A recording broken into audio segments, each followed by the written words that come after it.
TNI AP Dialogues. So congratulations on behalf of TNI. మంత్రి అవ్వాలని మీ కోరిక లేకపోయినప్పటికీ మీ అనుచరులకు కానీ మీ ఫాలోవర్స్కి కానీ మీ అభిమానులకు కానీ మిమ్మల్ని మంత్రిగా చూడాలనే ఒక ఆశ ఉంటుంది. వాళ్ళకి మీరు ఏం సమాధానం చెప్తారు? పార్టీ అధిష్టాన నిర్ణయంతో మీరు సంతృప్తిగా ఉన్నారా? ముందుగా TNI వారికి నమస్కారాలు తెలియజేసుకున్నానండి. అయితే రెండో టర్మ్ పార్టీ ప్రెసిడెంట్గా నాకు ఇవ్వడం చాలా సంతోషం అండి. నేను మా జాతీయ అధ్యక్షులు నిరంతరం రాష్ట్రం కోసం ఆలోచిస్తూ ఉంటారు. ముందుకు వెళ్తున్నట్టు మా ముఖ్యమంత్రి గారికి నేను ప్రత్యేకంగా ధన్యవాదాలు తెలియజేసుకుంటానండి. అలాగే మా యువ నాయకులు, మా వర్కింగ్ ప్రెసిడెంట్ గారు అయినటువంటి లోకేష్ గారికి, మా భవిష్యత్ నాయకులు వారికి కూడా ప్రత్యేకంగా నేను ధన్యవాదాలు తెలియజేసుకుంటూ, మా సీనియర్ నాయకత్వానికి, మా కార్యకర్తలందరికీ కూడా పేరు పేరున నా నమస్కారాలు తెలియజేసుకుంటాను, ధన్యవాదాలు కూడా తెలియజేసుకుంటున్నానండి. ఎందుకంటే సెకండ్ టర్మ్ ఇవ్వడం నాకు చాలా ఒక అరుదైనటువంటి గౌరవం. నేను కళ్ళలో కూడా ఇప్పుడు ఊహించలేదు ప్రెసిడెంట్ అవుతానని, అలాగే సెకండ్ టర్మ్ వస్తుందని చెప్పేసి. సో నేను నాకు సహకారం అందించిన వాళ్ళకి, ప్రోత్సహించిన వాళ్ళందరికీ కూడా నేను ధన్యవాదాలు తెలియజేసుకుంటున్నానండి. అలాగే మంత్రివర్గం అంటున్నది, అది బయట నేను చాలా సందర్భాల్లో చెప్పాను, బయటే ఫ్లోట్ అవుతుంది. నాకు చెప్పాలంటే ఇది స్టేట్ ప్రెసిడెంట్ అంటే మంత్రి పదవి కన్నా పెద్దదే నాకు ఎందుకంటే జనరల్గా ఏ పొలిటికల్ లీడర్కైనా సరే ఇమేజ్ కోసం పాకులాడుతూ ఉంటారు జనరల్గా, అది కామన్గా. ఇప్పుడు మీరు చూడండి, బాస్ ఫోటో, నా ఫోటో ఉంటుందండి ఇక్కడ. మంత్రి గారి ఫొటోస్ అనుకోండి, వాళ్ళ ఇన్ఛార్జ్ మంత్రిగానే వాళ్ళ జిల్లాలోనే ఉంటుంది, లేకపోతే డిపార్ట్మెంట్ వేసుకుంటుంది. అఫ్కోర్స్ గవర్నమెంట్ ప్రోటోకాల్స్ నాకు ఉండకపోవచ్చేమో కానీ, బట్ మా పార్టీ కార్యకర్తలు చాలా ఎక్కువండి. మాకు ఆల్మోస్ట్ 1 crore మెంబర్షిప్ ఉంది. So this is far bigger than a minister, what I feel. కనుక నాకు మినిస్టర్ రాలేదని ఆలోచన ఎప్పుడూ లేదు, ఆ బాధ అంతకంటే లేదు. బట్ నాకు ఇచ్చినటువంటి గౌరవం ఏదైతే ఉందో ఇది చాలా బాధ్యత కలిగినటువంటి పదవి. ఈ పదవిని నేను బాధ్యతగా తీసుకెళ్ళాలి, ఒక మంచి మార్గంలో నేను నడవాలి. మా వ్యవస్థాపక అధ్యక్షులైనటువంటి కీర్తిశేషులు నందమూరి తారక రామారావు గారు వేసినటువంటి బాట, ఆ బాటను అనుసరిస్తూనే మా గౌరవ ముఖ్యమంత్రి గారు దాన్ని నిర్మాణం చేసి తీసుకెళ్లారు. అద్భుతమైనటువంటి కార్యకర్త వ్యవస్థని తీసుకొచ్చారు. దాన్ని నడిపించుకెళ్ళడం, మా యువ నాయకులు అడుగుజాడల్లో ఆయన సూచన మేరకు నడడం ఒక బాధ్యతగా తీసుకుని వెళ్తున్నామండి. రెండోసారి పార్టీ అధ్యక్షులుగా what is your primary objectives? ఈ పార్టీ బలోపేతానికి ఎటువంటి మెజర్స్ తీసుకోబోతున్నారు? సార్, ఈరోజు నాయకత్వం మీద అంటే గౌరవ ముఖ్యమంత్రి గారైనటువంటి శ్రీ నారా చంద్రబాబు నాయుడు గారికి మీద చాలా నమ్మకం ఉందండి ప్రజలకి. అలాగే మా జాతీయ అధ్యక్షులు గారు కూడా, వారిపైన అపారమైనటువంటి నమ్మకం మా కార్యకర్తలందరికీ ఉందండి. అలాగే భవిష్యత్తుకి డోకా లేదు మాకు, ఎందుకంటే మాకు యువ నాయకత్వం ఉంది. మా భవిష్యత్ నాయకుడు లోకేష్ గారి ద్వారా ఆయన కూడా ఈక్వల్ కెపాసిటీ ఉంది, నడిపించగలిగినటువంటి కెపాసిటీ. అందుకనే ఆయనకి వర్కింగ్ ప్రెసిడెంట్గా నియమించడం జరిగింది. ఆయన ఇదంతా కూడా ఎంత టైం స్పేర్ చేస్తాం అనేది, ఎంత డెడికేషన్ ఉన్నదనేది. లీడర్షిప్ అంతా సక్సెస్ ఎప్పుడు అవుతుందంటే మనం టైం ఎంత స్పేర్ చేస్తున్నాం, ఎంత డెడికేటెడ్గా ఉన్నాం అన్న దాని మీద. ఏదో నామక వాస్తే టైం స్పేర్ చేయడం ఉంటుంది కాదు, అది నడపాలి, ఒక తపంతో నడవాలి. అది మాకుంది, అనుభవం ఉన్నటువంటి నాయకత్వం ఉంది, భవిష్యత్ నాయకత్వం ఉంది. కనుక ఈ పార్టీని మిగతా కార్యకర్తలను సన్నిధం చేయాల్సినటువంటి అవసరం ఉంది ముఖ్యంగా. సో నా మీద నాకు అంత సమర్థవంతమైనటువంటి నాయకత్వం ఒకటి ఉంది కనుక దానికి సైనికులు అటువంటి కార్యకర్తలు తయారు చేయాలి. సైనికులు అంటే గొడవలకు వెళ్ళే కార్యకర్తలు కాదు, అడ్డగోలుగా మాట్లాడేటువంటి కార్యకర్తలు కాదు, లేకపోతే కేవలం డబ్బే ఉపేక్షగా ఉన్నటువంటి వాళ్ళు కాదు, లేకపోతే పదవులు ఇమేజ్ కోసం కాదు, ఐడియాలజికల్గా డ్రైవ్ చేయాలి. ఒక పార్టీ అంటే ఒక ఐడియాలజీ, ఆ ఐడియాలజికల్గా మనం డ్రైవ్ చేయడం మా జయం అన్నమాట. దానివల్ల అంటే సమాజం స్థాపించాలి, వ్యవస్థ నిర్మాణం చేయాలి. అది రాజకీయ పార్టీలకే సాధ్యపడుతుంది. సో అందుకే మేము ఏం చేస్తున్నామంటే అద్భుతంగా ట్రైనింగ్ ఇస్తున్నాం. ఈరోజు ఇప్పటికీ మేము 5,000 మంది కార్యకర్తలకి ట్రైనింగ్ ఇవ్వడం జరిగింది. అనుభవాలు, గత అనుభవాలు ఏంటి, గత ఛాలెంజెస్ ఏంటి, భవిష్యత్తులో రావాల్సినటువంటి ఛాలెంజెస్ ఏంటి, అసలు రాష్ట్ర పరిస్థితి ఏంటి, వ్యవస్థలు ఎలాగున్నాయి, ఆర్థిక పరిస్థితి ఎలాగుంది, సంక్షేమం ఎలా చేస్తున్నాం, దానికి సంపద ఎలా సృష్టించాలి, భవిష్యత్ తరాలకి మనం ఎలాగ బంగారు బాట వేయాలి అన్న దాని మీద ఐడియాలజికల్గా డ్రివెన్ చేయాలన్నది. దానికి కావాల్సింది ఏంటంటే సిన్సియారిటీ ఉండాలి. పాలించే వాళ్ళకి కావచ్చు, నడిపించే వాళ్ళకి కావచ్చు, తోడుగా ఉన్నటువంటి వాళ్ళు కావచ్చు, అందరికీ కూడా కార్యకర్తలందరూ కూడా ఒక మార్గనిర్దేశం చేసి నడవాల్సినటువంటి అవసరం ఉంది. జనరల్గా ఏమవుతుందంటే ఐడియాలజీ పక్కకి వెళ్ళిపోయింది, స్వప్రయోజనాలు ఎక్కువ వచ్చేస్తున్నాయి ముందుకి. ఆ పార్టీలో వాడు ఉన్నాడు కనుక నేను ఈ పార్టీలో ఉన్నాడు అనుకుంటున్నారు, ఆ పార్టీలో ఉన్నట్టు వల్ల ఈ లాభాలు వచ్చే కనుక ఈ పార్టీలో ఉంటే ఈ లాభాలు వస్తాయేమో అనుకుంటున్నారు. That is not the thing. సమాజం కోసం ఆలోచించాలి, సమాజం స్థాపించాలి. ఇక్కడ ఉండేటువంటి మన సొసైటీ చాలా చాలా కాంప్లెక్స్గా ఉంటుందండి మన సొసైటీని. ఆ సొసైటీలో అందరినీ కూడా సాటిస్ఫై చేస్తూ మన లక్ష్యాలు చేరుకునే విధంగా డ్రైవ్ చేయడమే. దానికి ప్రధానంగా సిద్ధాంతపరమైనటువంటి ఆలోచనలతో క్యాడర్ని అందరినీ డ్రైవ్ చేయాలని ఒక ఆలోచన మాకు ఉందండి. అదే నా ధ్యేయం కూడా. ఇటీవల గతంలో ఎన్నడూ లేని విధంగా మండల స్థాయి లీడర్స్ని కూడా పొలిట్ బ్యూరోలో వేశారు, క్లస్టర్ స్థాయి లీడర్స్ని కూడా పొలిట్ బ్యూరోలో వేశారు. అదేవిధంగా మీ యువ నాయకుడిని ఇప్పుడు సెంట్రల్ వర్కింగ్ ప్రెసిడెంట్ చేశారు. దీన్ని ఏ విధంగా చూస్తారు? అంటే యువ రక్తంతో ముందుకు తీసుకెళ్లాలనుకుంటున్నారా? దీని బిహైండ్ పార్టీ బలోపేతం ఏ విధంగా ఉపయోగపడుతుంది ఈ కూర్పు అనేది? ఇప్పుడు మేము కమిటీ ఏదైతే వేసామో సామాజిక సమీకరణ ఒకటి ఉందండి. మీకు చెప్పాను కదా, మన సొసైటీ చాలా కాంప్లెక్స్గా ఉంటుందండి. ఇక్కడ సోషల్ స్టేటస్ ఇవన్నీ మనం గుర్తించాల్సినటువంటి ఉంది. ఆ ఫ్యాబ్రిక్ని మనం చూడాలి. సోషల్ ఇంజనీరింగ్ చేసి అన్ని కమిటీలు వేసామండి. అన్ని సామాజిక వర్గాలకి కూడా సముచిత స్థానం కల్పిస్తూ వేసాం. తర్వాత ఏదో నామక వాస్తు ఇవ్వడం కాదండి, నామక వాస్తు కాదు. ఎవరైతే డ్రైవ్ చేయగలరు, ఎవరైతే ప్రభావితం చేయగలరు, ఎవరైతే నడిపించగలరో, ఎవరికైతే ఇంట్రెస్ట్ ఉందో, ఎవరైతే సమయాన్ని కేటాయించగలరో వీళ్ళందరినీ దృష్టిలో పెట్టుకొని చాలా అంతరకంగా మదనం చేసిన తర్వాత చేసిందనమాట ఇవన్నీ. అఫ్కోర్స్ కొంతమందికి ఆ కెపాసిటీ లేనటువంటి వాళ్ళు రావచ్చు, మనం దేవుళ్ళు కాదు 100% పర్ఫెక్ట్గా తీసుకురావడానికి. బట్ మా ప్రయత్నం అది ఆ విధంగానే వెళ్ళాం. ఇందులో చాలా మట్టిగా పార్టీ కోసం కష్టపడినటువంటి వారికి ఇచ్చాం. ఇప్పుడు మీరు క్షేత్రస్థాయిలో ఉన్నటువంటి వాళ్ళు కూడా మేము పోలిట్ బ్యూరో కింద ఎందుకు పెట్టామంటే సామాన్యులు కూడా ఉన్నత స్థాయికి రాగలరు. ఎగ్జాంపుల్ నేను స్టేట్ ప్రెసిడెంట్గా చేశానంటే మన పార్టీకి ఆ విధేయత ఉండాలి, అలాగే ప్రజల యొక్క మన్నలు గెలుచుకోవాలి, అలాగే ఒక నమ్మకం ఉండాలి అటు కార్యకర్తలకి ప్రజలకి. అలాంటి వాళ్ళందరినీ గుర్తించాలి అన్నది పార్టీ యొక్క ఉద్దేశం. నేను ఒక ఎగ్జాంపుల్, నేను ఎప్పుడు కూడా ఇచ్చిన స్టేట్ ప్రెసిడెంట్ అవుతానని చెప్పేసి, అలాగే వచ్చిన తర్వాత కూడా చాలా బాధ్యతగా ఉండాలి. దాన్ని అటువైపే నా ప్రయత్నం ఇంకా సో ఈరోజు మేము గేసినటువంటి కమిటీలు అన్నీ కూడా ఆ స్థాయిలన్నీ చూసిన తర్వాతే, వాళ్ళ పొజిషన్ అంతా చూసిన తర్వాతే, గత 5 సంవత్సరాల నుంచి కూడా మాకు ఆఫీస్లో కూడా చాలా డేటాబేస్ ఉంది. ఏదో నేను ఒకరోజు 2 రోజులు చూసింది కాదండి, 5-10 years నుంచి అబ్జర్వేషన్ మాకు ఉంది. ఆ డేటాబేస్ మా దగ్గర ఉంది, వాళ్ళన్నీ తీసుకొని పెట్టడం జరిగిందని చెప్పి తెలియజేస్తున్నాను. లోకేష్ గారిని జనరల్ సెక్రటరీ నుంచి పార్టీ వర్కింగ్ ప్రెసిడెంట్గా అప్గ్రేడ్ చేయడం, ప్రమోట్ చేయడం అసలు ఏ విధంగా చూస్తారు? ఇప్పుడు మా జాతీయ అధ్యక్షులు వారు పూర్తిగా పాలనలో ఉన్నారండి. ఈరోజు చాలా బిగ్గెస్ట్ ఛాలెంజెస్ ఉన్నాయి. అదేంటంటే రాష్ట్ర ఆర్థిక పరిస్థితి. రాష్ట్ర ఆర్థిక పరిస్థితి చూస్తే చాలా ఇబ్బందికరమైనటువంటి పరిస్థితిలో ఉంది. కనుక మనం సంక్షేమం మీద దృష్టి పెడుతున్నాం ఎక్కువ, వెల్ఫేర్ అని చెప్పేసి మనం almost we are distributing money, direct బెనిఫిట్కి ఇస్తున్నాం. ఓకే, ప్రజలు కూడా ఈరోజు ఉన్నటువంటి ఆర్థిక పరిస్థితులతో ప్రభుత్వం మీద ఆధారపడినటువంటి పరిస్థితి. తెల్లవారు లేస్తే నేను చాలామందిని గమనించానండి, సామాన్యుడు ఎందుకు ఇలా ఉన్నాడు, పిల్లలు చదివిస్తున్నారు, ఎడ్యుకేషన్ అంతా మస్ట్ అంటున్నాము, తర్వాత చదువుకున్న పిల్లడికి ఫీజెస్ కట్టాలి, చదువుతున్న పిల్లడికి బండి కావాలంటే బండి కొని ఇవ్వాలి, బండి కొన్నామంటే ఆయిల్ ఉండాలి, మొబైల్ అంటున్నావు, రీఛార్జ్ అంటున్నావు, పవర్ అంటున్నావు, కంప్యూటర్ అంటున్నావు. సో తెల్లవారు అయ్యేసరికి ప్రతి ఒక్కరికి ఖర్చుతో కూడుకున్నటువంటి పరిస్థితి. ఫస్ట్ వచ్చిందంటే అప్పువాడు ప్రతి ఒక్కరు గుమ్మం దగ్గర ఉంటున్నాడు. కనుక వాళ్ళకి కొంత సహకారం అందించాలి ఆర్థిక పరమైనటువంటిది అనేది ప్రభుత్వాలు చేస్తున్నటువంటి ఆలోచన. కానీ ఆర్థిక పరిస్థితి ఎలాగుంది, మనకి ఆదాయం వస్తే పంచవచ్చు, కానీ ఆదాయం లేనటువంటి పరిస్థితి, ఆదాయం అంతంత మాత్రంగానే ఉంది.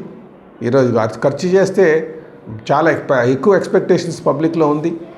కనుక ఈరోజు మా ముందున్నటువంటి ఛాలెంజ్ ముఖ్యంగా దానికి మా జాతీయ అధ్యక్షులు వారు సంపద సృష్టి, ఈ రాష్ట్రానికి సంపద సృష్టి ఎలా చేయాలన్న ఒక ఆలోచనతో ఆయన 24 అవర్స్ ఆ రాష్ట్ర ఆర్థిక పరిస్థితిని ఇంప్రూవ్ చేయడానికి, అందుకే ఇన్వెస్ట్మెంట్స్ తీసుకొచ్చి నాకు పెట్టుబడి పెట్టడం కావాలి, బోల్డ్ భూమి ఉంది, 20 రూపీస్కే ఇస్తున్నాం, 20 ఎకరాలు మీకు రూపాయికే ఇస్తున్నాం, మాకు పెట్టుబడి పెట్టండి, ఇక్కడ ఉద్యోగ అవకాశాలు కల్పించండి. నేను ఉద్యోగ అవకాశాలు కల్పించడం ప్రధానమైనటువంటి ధ్యేయంగా, ఆర్థిక పరిస్థితిని ఇంప్రూవ్ చేసే ధ్యేయంగా, సంపద సృష్టించడం ధ్యేయంగా నా జాతీయ అధ్యక్షులు ముఖ్యమంత్రి గారు శ్రీ నారా చంద్రబాబు నాయుడు గారు కంప్లీట్గా పాలనా వ్యవస్థ దృష్టి పెట్టి వెళ్తున్నారండి. మరి పార్టీ నడిపించడానికి మీరు స్టేట్ ప్రెసిడెంట్ కూడా నడిపించగలరా అని కాడర్కి అందరికీ కూడా ఒక లీడరేజ్ చూస్తారు. కీర్తిశేషులు నందమూరి తారక రామారావు గారు, నారా చంద్రబాబు నాయుడు గారు, నారా లోకేష్ గారు. సో ఒక యువ నాయకత్వం, మా యోగాలలో ఆయన తిరిగారు, యోగాలలో ప్రతి కార్యకర్త ఒక మన్నలు గెలుచుకున్నారు. Tomorrow we are seeing mass a leader, tomorrow our future leader. కనుక అందుకే వర్కింగ్ ప్రెసిడెంట్ ఉండాలి. జనరల్గా నేను చేసేది కోఆర్డినేషన్. కానీ ఇప్పుడే మీరు చూశారు, బీజేపీ ప్రెసిడెంట్ మా దగ్గర ఫోన్ చేశారు, సార్ మనం ఒక యాక్టివిటీ చేయాలి, ముఖ్యమంత్రి గారి దగ్గరికి వెళ్తే నా దగ్గరికి పంపించారు. సో మళ్ళీ మీ పార్టీలో వర్కింగ్ ప్రెసిడెంట్ గారితో మాట్లాడి ఇగో ఇలా ఉందని చెప్పేసి అది చేయడం అనేది జరుగుతుంది. సో మాకు క్షేత్రస్థాయిలో అన్నీ కూడా అందరితో మాట్లాడడానికి ఒకరు కావాలి. వచ్చినటువంటి అన్నిటి సమస్యల్ని అలాగే ఆ పరిస్థితులను బెరుజు వేసుకొని ఏ విధంగా ముందుకు వెళ్ళాలనేది వర్కింగ్ ప్రెసిడెంట్ గారు ఒక ఇన్స్ట్రక్షన్స్ ఉండాలి. సో ఈ మాకు పార్టీలో ఉన్నటువంటి వర్క్ని డివైడ్ చేసుకున్నాం. సో ఈరోజు మాకు చాలా ఆనందంగా ఉంది.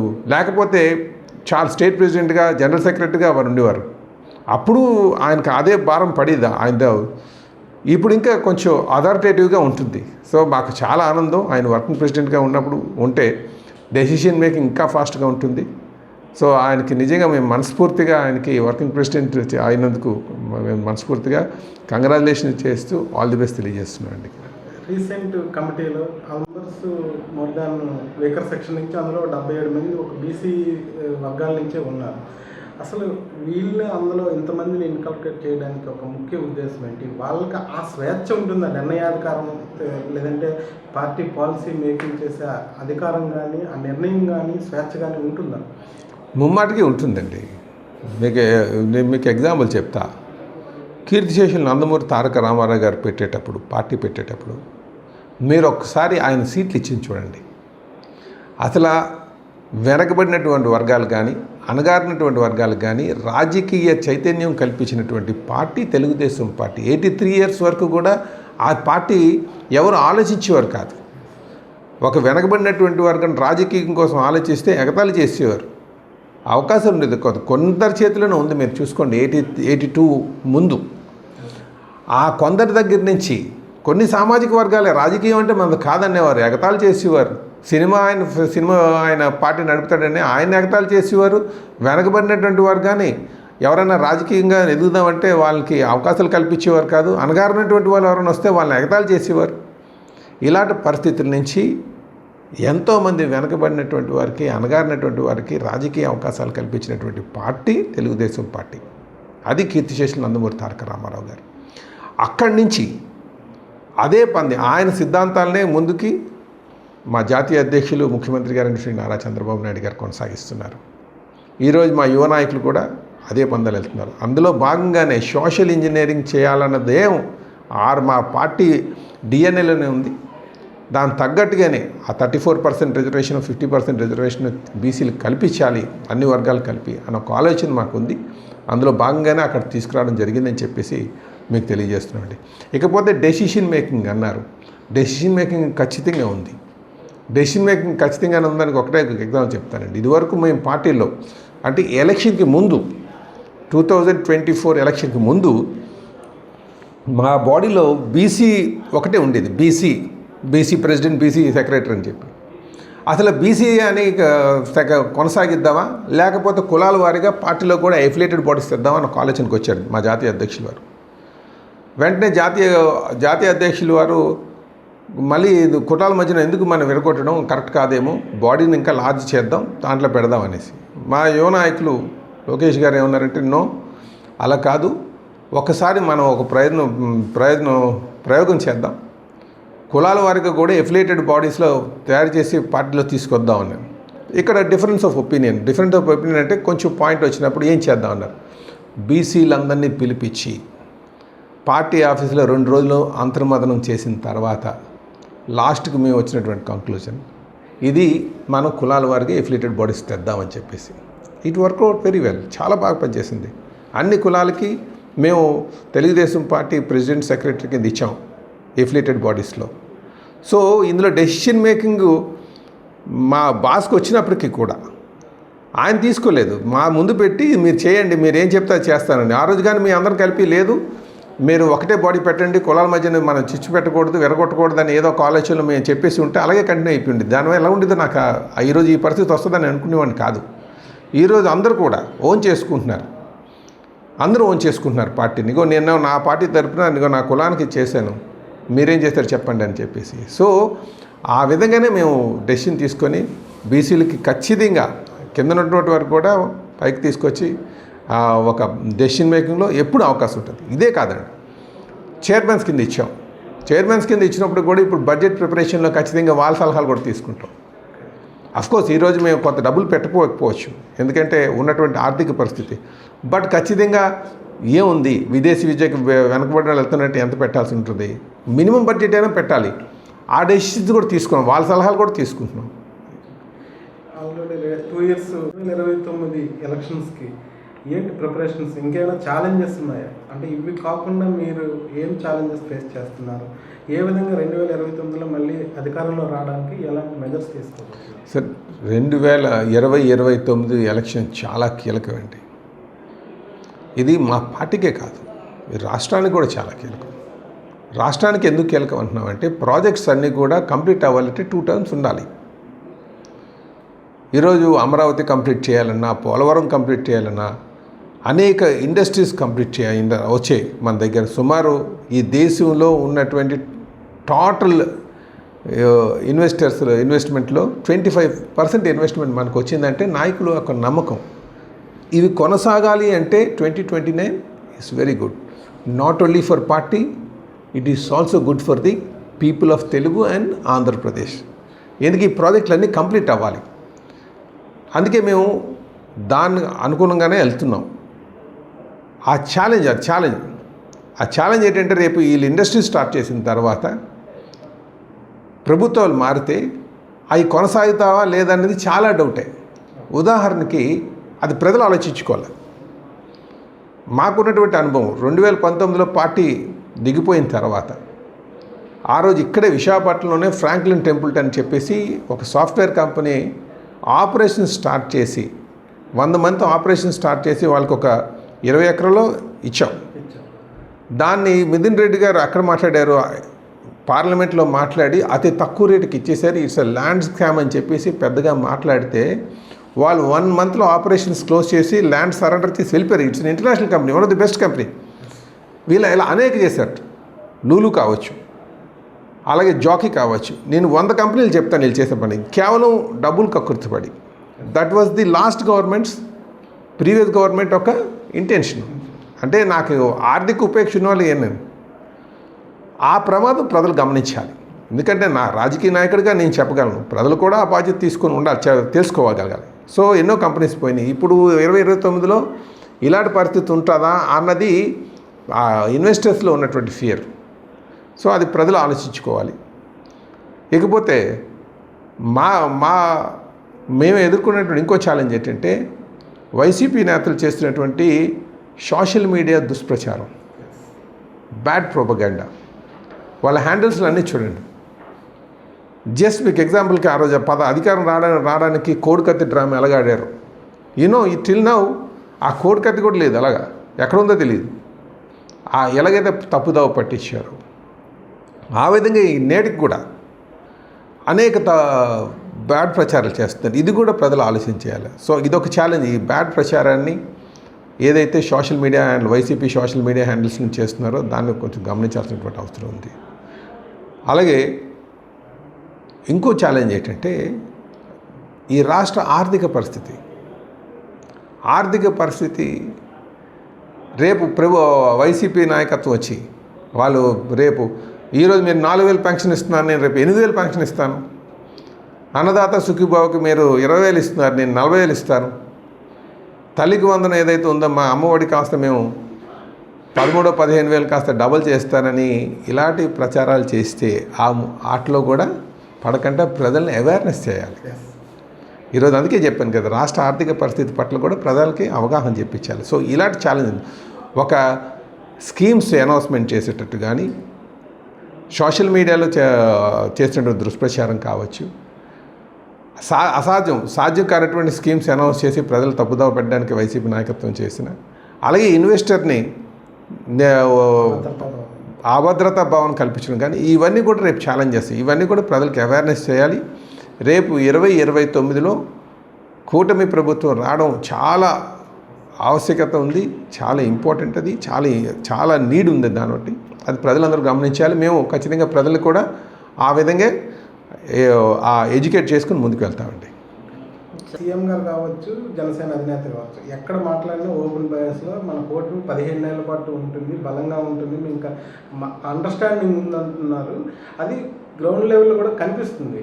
కానీ గ్రౌండ్ లెవెల్కి వచ్చేసరికి టీడీపీ దగ్గర ఉన్న ఎమ్మెల్యే ఉన్న దగ్గర జనసేనకి ప్రయారిటీ రావట్లేదు, జనసేన ఉన్న దగ్గర టీడీపీ వాళ్ళకి కొంత ప్రయారిటీ ఉంటుంది అనేసి కొంత గ్రౌండ్ లెవెల్లో కొంత వేదాభిప్రాయాలు చాలా ఎక్కువ వస్తున్నాయి, రిపీటెడ్గా వస్తున్నాయి. దాన్ని కట్టడి చేయడానికి ఎటువంటి మెజర్స్ చేస్తారు? మాకు ఆల్రెడీ కట్టడి చేయడానికి కోఆర్డినేషన్ టీమ్స్ ఉన్నాయండి.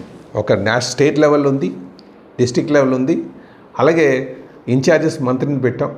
సో అది ఎవ్రీ లెవెల్ మేము ఎమ్మెల్యేస్తో వాళ్ళతో కోఆర్డినేట్ చేసుకొని ఎప్పుడైనా అవి క్రాప్ అయిపోయినప్పుడు వచ్చినప్పుడు వాటికి సమాధానం చెప్తూ ఇద్దరు లీడర్ని సంజాయిస్తూ చెప్తున్నామండి. జనరల్గా మీకు చెప్పాను కదా, డామినేషన్ ఒకటి నాకు నేను పెత్తనం చేద్దానికి ఒకరు వస్తుంటారండి. ఇంకొకటి ఏంటంటే అక్కడ ఉన్నటువంటి పరిస్థితులు కూడా అలాగే ఉన్నాయి. సో ఇవన్నీ కూడా కోఆర్డినేషన్ చేసుకుంటూనే ముందుకు వెళ్తున్నామండి. మాకు హై లెవెల్లో కూడా ఉంది. అలాగే అందరు నాయకులు బేసిక్గా సర్దుకుపోయే నేచర్ ఎప్పుడు వస్తుందంటే, అమ్మో బాబోయ్ రేపు జగన్మోహన్ రెడ్డి ఇలాంటి దుర్మార్గుడు వస్తే రాష్ట్రం నష్టపోతుంది కనుక మన మధ్యన ఉన్నటువంటి డిఫరెన్స్లు మనం సర్దుకుపోవాలన్న ఒక ఆలోచన అందరిలోనూ ఉంది. అందుకనే ఆ తీవ్రస్థాయి రావట్లే రాకుండా అది అందరి మధ్యలో ఉంది కనుక ప్రజలకు ఆనందమే ముఖ్యంగా మనం తీసుకొని ముందుకు వెళ్ళాలని నడవాలనే ఆలోచన కూడా ముగ్గురు పార్ట్నర్స్కి కూడా, కోalition పార్ట్నర్స్కి, అటు బీజేపీ, జనసేన, తెలుగుదేశం నాయకులందరికీ ఉంది. ఎక్కడైనా సీరియస్ ఇష్యూ వచ్చినా సరే ఒక డిఫరెంట్ లెవెల్స్లో మేము దాన్ని సాల్వ్ చేసి సముదాయిస్తున్నామండి. 2020 ఎంతవరకు అమలయ్యేవి, ఇంకా మిగిలినవి ఎప్పటిలోగా అమలయ్యే అవకాశం ఉంటుంది? దానికైనా పర్టికులర్ టైం లైన్ ఏమైనా ఉందా? సార్, బీసీ డిక్లరేషను అనేది మా పార్టీలో ఎజెండా. జనరల్గా కాదు, ఎప్పుడు కూడా ఏ డిమాండ్ అని ఎలాగొస్తుందంటే ప్రజల నుంచి ఆ డిమాండ్ వచ్చినప్పుడు అండి, ఆ డిమాండ్ ఉన్నప్పుడు ఖచ్చితంగా దానికి ఇమీడియట్గా స్పందిస్తాం. ఈరోజు ఫస్ట్ ఆఫ్ ఆల్ ఎక్కువ బీసీ నాయకత్వంలో సంఖ్యలో ఎక్కువ ఉంటారు కనుక అనగవేతకు అంత గురవుతారని అనుకోక్కర్లే. కొన్ని ఐసోలేటెడ్ ఇష్యూస్ ఉన్నాయి. అనగవేత అనిచేస్తున్నారు, మా హక్కులు కాలు రాసేస్తాను అనడానికి అలాంటి పరిస్థితులు ఎక్కడా లేవండి. బీసీ డామినేషన్ ఇస్ మోర్ సంఖ్య వైజ్. అయితే కొంత మోస్ట్ బ్యాక్వర్డ్ కమ్యూనిటీస్లో అట్లా కొంత అణచివేతకు గురవుతుంది అనేది మన దగ్గర ఉన్నాయి కనుక దానికి ఒక యాక్ట్ చేయాలని. అయితే బై అండ్ లార్జ్ ఎక్కువ మంది ఏం ఫీల్ అవుతారంటే ఆ 34% రిజర్వేషన్ ఏదో ఉందో బీసీకి కులాలకి వాటిని ఫుల్ఫిల్ చేయమని అడుగుతారు. సో ఆ విధంగా మేము వెళ్తున్నాం. So reservation part politically nominated పోస్టులు అన్నిట్లో చేసేస్తున్నాం. యాక్ట్ కోసం ఖచ్చితంగా అది చేపిస్తాం మా టైంలో అని చెప్పేసి ఈ సందర్భంగా తెలియజేస్తున్నానండి. Sir, so backward classes protection act announce చేశారు కదా, అది ఎప్పుడు ఇంప్లిమెంటేషన్లోకి వస్తుంది? అదే తల్లి, ఇప్పుడు మేము ఏమన్నామంటే రిజర్వేషన్ పార్ట్ మేము కంప్లీట్ చేసేసాం. సో నాకు చెప్పాలంటే పెద్ద డిమాండ్ ఏం పబ్లిక్లో లేదు. మై పర్సనల్ అబ్జర్వేషన్ ఇస్ ఆ బీసీ డిక్లరేషను మీరు ఇంప్లిమెంట్ చేసేయండి అని చెప్పేసి కొంతమంది నాయకులు తిరుగుతున్నారు తప్ప పబ్లిక్లో బై అండ్ లార్జ్ లేదండి. ఎందుకంటే అణచివేతకు గురి కానటువంటి పరిస్థితులు ఎక్కడ నేను చూడలే. అయితే మనం ఎలక్షన్ ప్రామిస్ కనుక ఆ యాక్ట్ కూడా మేము రెడీ చేస్తాం. బిఫోర్ ఇన్ టైం మేము కంప్లీట్ చేస్తామని చెప్పి కూడా ఈ సందర్భంగా తెలియజేస్తాం. ఈ బీసీ కులగణన మీద ఈ పార్టీ స్టాండ్ ఏంటి అసలు? దానివల్ల ఏమి ఉంటుంది? బీసీ కులగణం వల్ల మనకి ఎంత శాతం ఉన్నారు, అనేది తేల్చుకొని ఆ షేర్లో ఇవ్వాలనేది ఆలోచన సార్. సామాజిక న్యాయం చేయాలి, సమాజం స్థాపించాలనేదే మా ధ్యేయం అండి. మా పార్టీ వ్యవస్థాపకుల అధ్యక్షులు కావచ్చు, మా జాతీయ అధ్యక్షులు కావచ్చు, మా యువ నాయకుల ఒక ఆలోచన కావచ్చు, పార్టీలో ఉన్నటువంటి సీనియర్ నాయకత్వం ఒక ఆలోచన కూడా అదే. సామాజిక న్యాయం అంటే అన్ని వర్గాలకి కూడా రాజకీయ ప్రాధాన్యత కల్పించాలి, సమాజ స్థాపన చేయాలనేదే ఆలోచన సార్. 2 ఏళ్ల కూటమి ప్రభుత్వం ఉన్న స్థాయిలోనే అచీవ్ అయ్యారు అనుకుంటున్నారా? ఇంకా ఇంప్రూవ్ చేయవలసి ఉంది? నెక్స్ట్ 3 ఇయర్స్లో ఏమైనా ఉందా సార్? సాధించిన విజయాలు ఏంటి 2 ఇయర్స్? ఈ 2 ఇయర్స్లో మాకు బాగా నమ్మకం అయింది ఏంటంటే ఇన్వెస్ట్మెంట్ తీసుకొస్తాం సార్. అంటే ఇది పొలిటికల్గా నేను బోల్డ్ చెప్పగలను మీకు. పొలిటికల్గా ఇది మన ఇంట్లో జంజాటం అంతా కూడా. ప్రమాదాన్ని మనం అడ్రస్ చేయాలి. ప్రజలకు తెలియదు. ప్రజలు ఎప్పుడు కూడా చిన్నపిల్లల్లాగా ఉంటారండి. ఒక సందర్భంలో చాలా మెచ్యూర్డ్గా ఉన్నట్టుగా అనిపిస్తుంది. సో మనకు చాలా కాంప్లెక్స్గా ఒక్కోసారి అనిపిస్తుంది.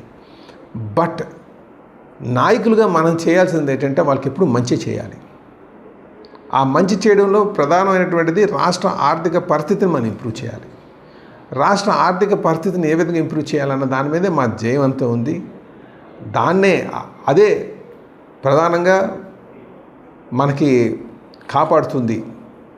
రాష్ట్ర భవిష్యత్తు దాని మీద ఆధారపడి ఉంది. దానికి ఇన్వెస్ట్మెంట్స్ తీసుకురావడమే ధ్యేయంగా వెళ్తున్నామండి. గత 5 ఏళ్ల వైసీపీ ప్రభుత్వంలో అనేకమైన కేసులు ఎదుర్కొన్నారు. నాయకులు కావచ్చు, కార్యకర్తలు కావచ్చు, ఇప్పటికి కూడా కోర్టుల వెంబడి తిరుగుతున్నారు, కేసుల వెంబడి తిరుగుతున్నారు. వాళ్ళ కేసులను ఏమైనా ఉపసంహరించుకునే అవకాశం ఉందా? ప్లస్ వాళ్ళకి సంక్షేమానికి అంటే పార్టీకి అది 2024 ఎన్నికల్లో ఎలాగైనా టీడీపీ లేదా కూటమి ప్రభుత్వాన్ని అధికారంలోకి తేవాలని కేసులు ఎదుర్కొన్న కార్యకర్తలకి మీరు ఇచ్చే భరోసా ఏంటి? వాళ్ళకి ఎటువంటి సంక్షేమ కార్యక్రమాలు యాజ్ అ పార్టీ ప్రెసిడెంట్గా చేపట్టబోతున్నారు? న్యాయ వ్యవస్థలో మనం ఎప్పుడు ఇంటర్ఫియర్ అవ్వకూడదు సార్, ఫస్ట్ ఆఫ్ ఆల్. అయితే మేము పొలిటికల్లీ మోటివేటెడ్ కేసెస్ ఏ ఉన్నావో వాటిని మాత్రమే మేము తీయడానికి మా ప్రయత్నం జరుగుతుందండి.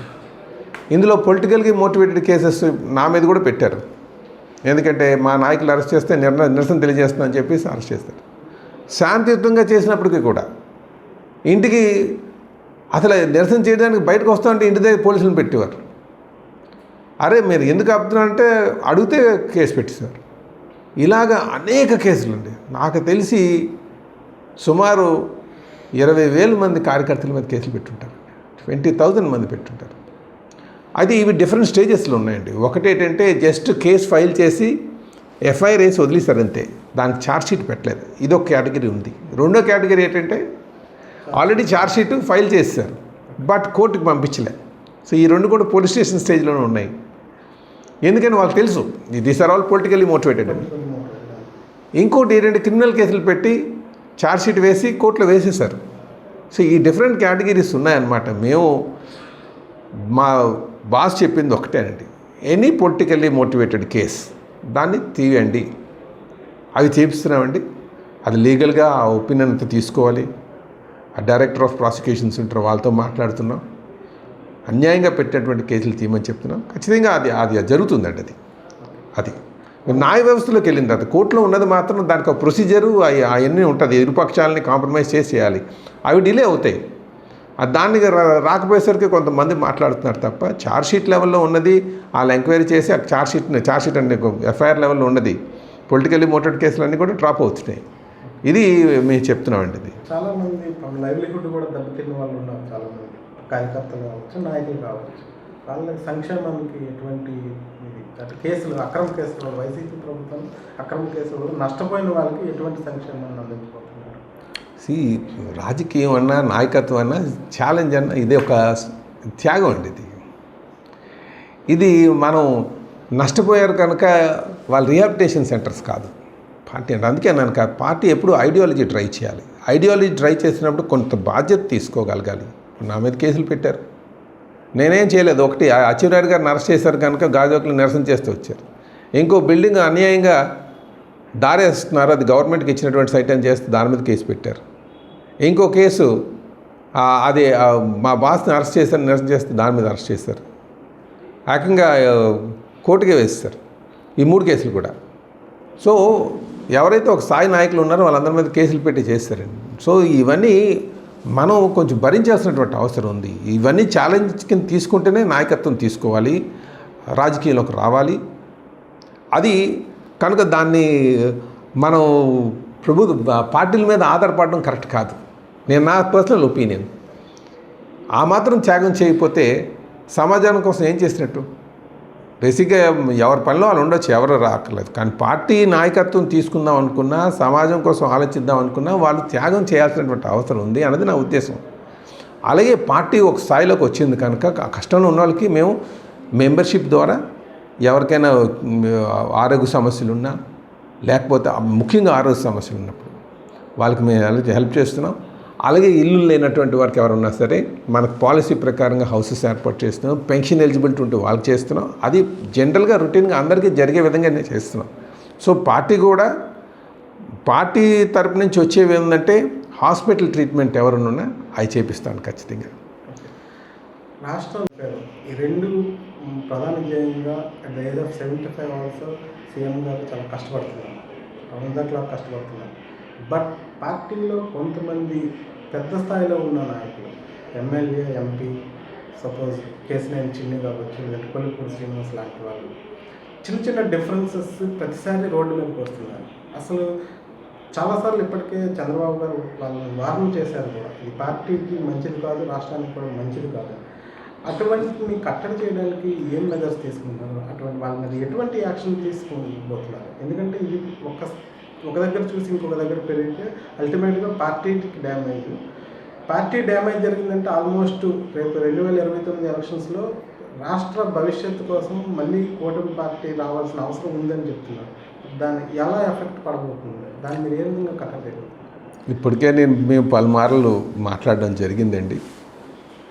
ఎవరొకరు తగ్గాలి, తగ్గితేనే దానికి ఒక పరిష్కారం ఉంటుంది. లేకపోతే ఎవరైనప్పటికీ కూడా ప్రజల్లో చిల్లరైపోతారండి. నేను నాయకులందరికీ కూడా తెలియజేసేది, సిద్ధాంతపరమైనటువంటి ఆలోచనలతో నడుచుకునే వరకు ఎటువంటి సమస్య ఉండదు. అలాగే నాయకత్వం అంటే ఒక ఓపిక, నాయకత్వం అంటే ఒక బాధ్యత. ఇవి తెలుసుకుంటే ఖచ్చితంగా ఎటువంటి డిఫరెన్స్ ఉండదు. అదే మేము పదే చెప్తున్నాం అందరికీ కూడా. వీధెక్కి నవ్వుల పాలు కావద్దు, పార్టీని బజార్కి ఈడ్చొద్దు. అయితే ఇందులో ఒకరికి కరెక్ట్ ఉంటుంది, ఒకరికి రాంగ్ ఉంటుంది. ఆ ప్రొజెక్షన్స్ ఎలాగొస్తాయనేది ఒకసారి మనం చెప్పలేం. ఎవరిది మంచిది ఎవరి చెడ్డది అనేది కాదు. కానీ పార్టీ చాలా జాగ్రత్తగా గమనిస్తుంది. సమయం వచ్చినప్పుడు ఖచ్చితంగా చర్యలు అందరి మీద, ఎవరైతే తప్పు చేస్తారో వాళ్ళ మీద ఉంటుందని చెప్పి తెలియజేస్తున్నాను. స్టీల్ ప్లాంట్ ఇష్యూ సెటిల్ అయినట్టేనా? అసలు మీరు స్టీల్ ప్లాంట్ పరిరక్షణ కట్టుబడి ఉన్నామంటారు. మరోవైపు స్టీల్ ప్లాంట్లో ఎంప్లాయీస్ని తగ్గిస్తున్నారు, వీనప్ చేస్తున్నారు అంటున్నారు. ఇంకోవైపు పక్కన ప్రైవేట్ స్టీల్ ప్లాంట్ కంపెనీ పెట్టడం వల్ల దీన్ని క్లోజ్ చేయడానికి ఒక కుట్ర జరుగుతుందని వామపక్షాలు ఆరోపిస్తున్నాయి. అసలు స్టీల్ ప్లాంట్ మీద ఏమైనా ఇంకా అనుమానాలు ఏమైనా ఉండొచ్చా? అనుమానాలు పూర్తిగా తొలగించడానికి ఏం చేస్తున్నారు? ఎంప్లాయీస్ కావచ్చు, పీపుల్ ఆఫ్ విశాఖపట్నం కావచ్చు. సార్ 15,000 కోట్లు తీసుకొచ్చి పబ్లిక్ మనీ పెడితే ఇంకా ఈ డౌట్లు పెట్టుకుని తిరగడం వెనకాల అంతటి ఒకసారి తెలుసుకోండి. లెఫ్ట్ పార్టీస్ అన్నీ కూడా అందుకే కన్వర్గైపోయినాయి లెఫ్ట్ పార్టీస్. మీరు సిపిఎం ఒకసారి ఈ స్వాతంత్రం వచ్చిన తర్వాత, దేశానికి స్వాతంత్రం వచ్చినప్పుడు సెకండ్ లార్జెస్ట్ పార్టీస్. ఈరోజు ఒక్క సీటు కూడా గెలుచుకోలేకపోతున్నారు. వీళ్ళు చేస్తుంది ఏంటంటే కాన్స్టెంట్లీ ఈ తప్పుదోవ పట్టించడానికి ట్రై చేస్తారు. ప్రైవేటైజేషను కానీ అక్కడ చేస్తున్న దారుణాలన్నీ కూడా వాళ్ళే చేస్తారు. ఈ లేబర్ అనడం, ఆ లేబర్ దగ్గర నుంచి 3 lakhs to 6 lakhs అమ్మడం, ఇది నేను పచ్చిగానే చెప్తాను, నిజంగానే చెప్తున్నాను. నేను ఎందుకంటే గమనిస్తాను కనుక ఆర్థిక ఉపేక్షలు కొన్ని తప్పుదోవ పట్టిస్తున్నాయండి. అది నేను ఇప్పుడు వీళ్ళకి అందరికీ చెప్పేది ఒకటే, 15,000 కోట్లు ఎవరి డబ్బులు అవి? That is purely public money. తీసుకొచ్చి పెట్టిన తర్వాత దాన్ని లాభాల బాటలో నడిపేసిన బాధ్యత ఎవరిదండి? అక్కడ ఉన్నటువంటి మేనేజ్మెంట్ది, ఎంప్లాయీస్ది. అది ఎందుకు డబ్బులు తీసుకొచ్చి పెట్టాం? సెకండ్ టైం తీసుకురావడం. 98లో కూడా చంద్రబాబు నాయుడు గారే, ఆ రోజు వాజ్పేయి గారు ఉన్నప్పుడు, ప్రైమ్ మినిస్టర్గా ఉన్నప్పుడు, ఇక్కడ ఎంవిఎస్ మూర్తి గారు అలాగే కేంద్ర మంత్రిగా మన ఎర్రన్నాయుడు గారు ఉన్నారు. ఎంఎస్ ఇప్పుడు అదే యాదృచ్ఛికం ఎలాగో మొత్తానికి ఈసారి కూడా అలాగే ఉంది. చూడండి, భరత్ గారు, మూర్తి గారు మనవడు, అక్కడ రామ్మోహన్ గారు, మన ఎర్రనాయుడు గారు వాళ్ళ అబ్బాయి కేంద్ర మంత్రిగా. ఈరోజు బీజేపీ గవర్నమెంటే నరేంద్ర మోడీ గారు ఉన్నారు, చంద్రబాబు నాయుడు గారు ముఖ్యమంత్రిగా, పవన్ కళ్యాణ్ గారు ఒక సహకారం ఖచ్చితంగా ఉంది అందులో. వీళ్ళందరూ కూడా మళ్ళీ తీసుకొచ్చి డబ్బులు పెట్టిన తర్వాత దాని లాభాలను నడిపించాలన్న బాధ్యత వాళ్ళు ఎత్తుకోకంట ఎవరి మీద పెడుతున్నారండి? బాధ్యత గవర్నమెంట్ మీద పెడుతున్నారు. మైన్స్ లేదని చెప్తున్నారు. మైన్స్ ఉంటే ఇంకా లాభాల్లో నడుస్తుంది. మైన్స్లో లేనప్పుడు కూడా లాభాల్లో నడిచింది. లాభాల్లో నడాలంటే పూర్తి స్థాయి సామర్థ్యంలో నడవాలి. ప్లాంట్ 7.3 మిలియన్ టన్స్ ఉంది, ఇప్పుడు నడుస్తుంది. గత 1.5 ఇయర్గా నడుస్తుంది. 95% కెపాసిటీ. దాని కెపాసిటీ 10 మిలియన్ టన్స్. 7.3 కాదండి, 7.3 అని అనుకుంటున్నారు వీళ్ళు. 10 మిలియన్ టన్స్ అది. అంటే సుమారు అది 1 కోటి టన్ను సంవత్సరానికి తీయచ్చు. ఆ ఫుల్ కెపాసిటీ మీద నడుస్తే అది లాభాలు ఎప్పుడూ ఉంటుంది.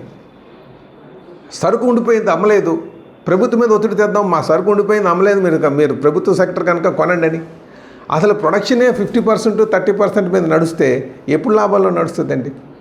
సో ఎంప్లాయీస్ కానీ ఈ రాజకీయాలు పక్కన పెట్టి దాన్ని ఎప్పుడు కూడా 100% కెపాసిటీ మీద నడడానికి కావాల్సినటువంటివి ఏం చేయాలి?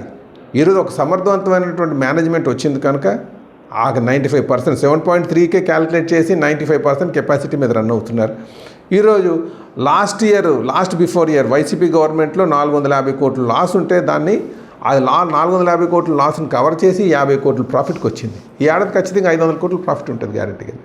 ఎందుకు వచ్చింది? కంపెనీ అంటే చారిటీ కాదండి, ఇది ప్రతి ఒక్కరు గమనించుకోవాలి. పబ్లిక్ సెక్టర్ అంటే అలాగే పబ్లిక్ మనీ తెచ్చి పెట్టేయాలండి. అసలు ఈరోజు మీరు ప్లాంట్ ఒక అప్పుగా దృష్టిలో పెట్టుకుంటే ఎంత ఉందండి? 30,000 కోట్ల పైన ఉంటుంది. 30,000 crores ఎవరి మనీ అండి అసలు? ఇక దాని మీద మళ్ళీ తప్పుడు ప్రచారం ఏంటి? అక్కడ ఇంకో ప్రైవేట్ కంపెనీ వచ్చింది. మొన్నటి వరకు ఆ కంపెనీ అదాన్ని టేక్ ఓవర్ చేసేస్తున్నాం.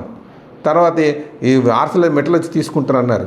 వాళ్ళు ఏంటంటే వాళ్ళు ఏదో 2,000 ఎకరాలు ప్రభుత్వం ఇస్తే దీని మీద ఎవరి దృష్టి ఉండకూడదు, ఆ అపోహలన్నీ పోవాలి, ఇది సొంతంగా నడాలి. 32 మంది త్యాగాలతో సాధించుకుంది. సుమారు 8,000 మంది డిస్ప్లేస్డ్ పర్సన్స్ ఉన్నారు ఆర్ కార్డులు పెట్టుకొని. వాళ్ళందరి కోసం వాళ్ళ ఒక త్యాగాన్ని మనం గుర్తించాలని చెప్పేసి చంద్రబాబు నాయుడు గారు ముఖ్యమంత్రి గారు అనేక విధాలుగా కష్టపడి కేంద్రాన్ని ఒప్పించి డబ్బులు తీసుకొచ్చి పెట్టి నడిపించుకోండి అని చెప్పి అన్నీ పెట్టిన తర్వాత మళ్ళీ కొత్త ఏంటని చెప్తున్నారు ఆ ప్రైవేట్ కంపెనీకి వచ్చింది కన్నా. సో ఎప్పటికప్పుడు తప్పుడు ప్రచారాలు చేసి బతకడం ఒకటి అలవాటు అయిపోయింది అందరికీ. ఇదే చెప్తాను కదండి. ఇంకా నేను చూశాను తను ఎవరో ఉన్నారు సోషల్ మీడియాలో, she doesn't have any knowledgeless lady. ఏం మాట్లాడితే ఆవిడకే తెలియదు. మళ్ళీ ఆవిడకి 7 లక్షల వ్యూస్ ఉన్నాయి, ఇంకేం చెప్తాను నేను. అంటే నేనేమంటానంటే పబ్లిక్ మనీ తీసుకొచ్చి పెట్టిన తర్వాత ఆ బాధ్యత ఎవరది? రాజకీయ నాయకులకి వెళ్ళి మేము కూర్చొని నడుపుతామా? మేనేజ్మెంట్ మీద కార్మికులు అడగాలి, అక్కడ ఉన్నటువంటి ఎంప్లాయీస్ అడగాలి, ఎందుకు ప్రొడక్షన్ డౌన్ అవుతుంది, ఏంటి కారణం అని. లేదు మేనేజ్మెంట్ మీరు ఎందుకు పనిచేయట్లేదని వాళ్ళు తేల్చుకోవాల్సింది పోయి ఆ పక్కన ప్రైవేట్ కంపెనీ పెడితే ఆ కంపెనీని బతికించడానికి చేస్తున్నారు. ఈ 15,000 కోట్లు సరిపోదు, 1,00,000 కోట్లు కావాలి, లేదా మైన్స్ కావాలి. ఇవన్నీ కాదు, ఇట్స్ షోర్ బేస్డ్. ప్లాంట్ పెట్టేటప్పుడే 250 కిలోమీటర్ల అవతల ఉంది. మైన్స్ ఉంటే మంచిదే, ఇంకా లాభాలు వస్తుంది. కానీ ఆ పాలసీ లేదు సెంట్రల్ గవర్నమెంట్ దగ్గర. పోనీ అందులో వాళ్ళు అమ్ముతుంది ఎక్కడికి వెళ్తుంది? ఎన్ఎండిసి నుంచే ప్రభుత్వానికి వెళ్తుంది. కనుక ఇంకా ఎఫిషియెంట్గా నాకు తెలిసి ఈ ప్లాంట్ లాభాల్లో నడవాలంటే దాని ఫుల్ కెపాసిటీకి నడాలి. ఇదొక్కటే అందరు గమనించండి. ఫుల్ కెపాసిటీలో నడిస్తేనే అది లాభాల్లో ఉంటుంది. మాకు ఆ సెంటిమెంట్ ఉంది. 32 మంది త్యాగాలు చేసింది. రైతులు ఎన్నో వేల మంది రైతులు భూములు ఇచ్చారని చెప్పేసి.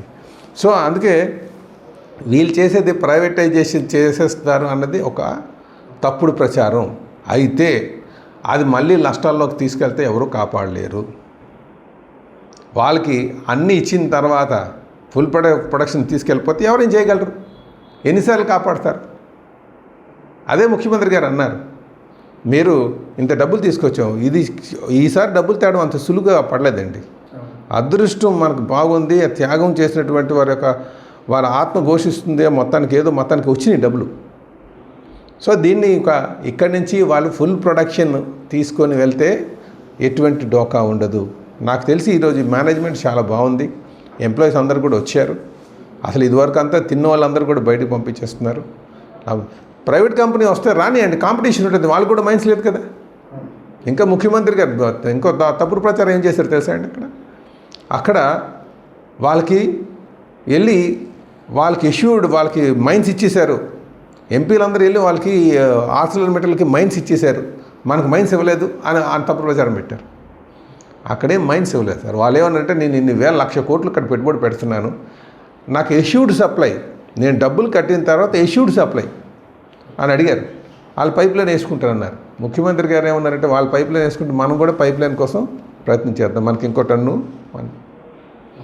షోర్ బేస్డ్ దానికి ఉన్న అడ్వాంటేజ్ దానికి ఉన్నామండి. మైన్స్ ఒకటే కాదు, ఇప్పుడు మనకు అక్కడ కోకింగ్ కోల్ తెచ్చుకుంటున్నాం, కోకింగ్ కోల్ తేడానికి మనకేం పెద్ద ఖర్చు పడదా, గంగవరం పోర్ట్ నుంచి టక్కర్ లాగేసుకుంటాం, 100-200 రూపాయలు అవుతుంది. ఇదే సేల్కి వెళ్ళాలనుకోండి వాళ్ళకి 1500 రూపాయల నుంచి 2000 అవుతుంది టన్ను వెళ్ళడానికి. సో దీనికి ఉన్న అడ్వాంటేజ్ షోర్ బేస్డ్కి ఉన్న అడ్వాంటేజ్ షోర్ బేస్డ్కి ఉన్నాయి, మైన్ బేస్డ్ అట్లా ఉన్న అడ్వాంటేజ్ దానికి ఉంది. సో దీన్ని ఎఫిషియెంట్గా ప్రొడక్షన్ కాస్ట్ తగ్గించుకోవాలి, ఫుల్ కెపాసిటీకి వెళ్ళాలి. రేటెడ్ కెపాసిటీ కన్నా 120% కానీ రన్ చేయగలిగితే ఇంకా లాభాల్లో ఉంటుంది. అంటే వర్కింగ్ క్యాపిటల్ ప్రొడక్షన్ కాస్ట్ని తగ్గించుకోవాల్సినటువంటి అవసరం ఉంది. అది కార్మికుల మీద, మేనేజ్మెంట్ మీద వాళ్ళు తేల్చుకోవాలి. ప్రభుత్వ పరంగా డబ్బులు పెట్టాం, అంతకంటే చేసేదే ఉండదు. ఇంకా ప్రోత్సాహాలు కావాలంటే ఖచ్చితంగా మాట్లాడదాం. మన ప్లాంట్ కాపాడాలని ఉద్దేశంతోనే తెచ్చాం. 98లో కావచ్చు, 2024లో కావచ్చు. అది అందరు గమనించాలి. ఈ తప్పుడు ప్రచారాలు మానుకోవాలని చెప్పి నేను తెలియజేస్తున్నాను.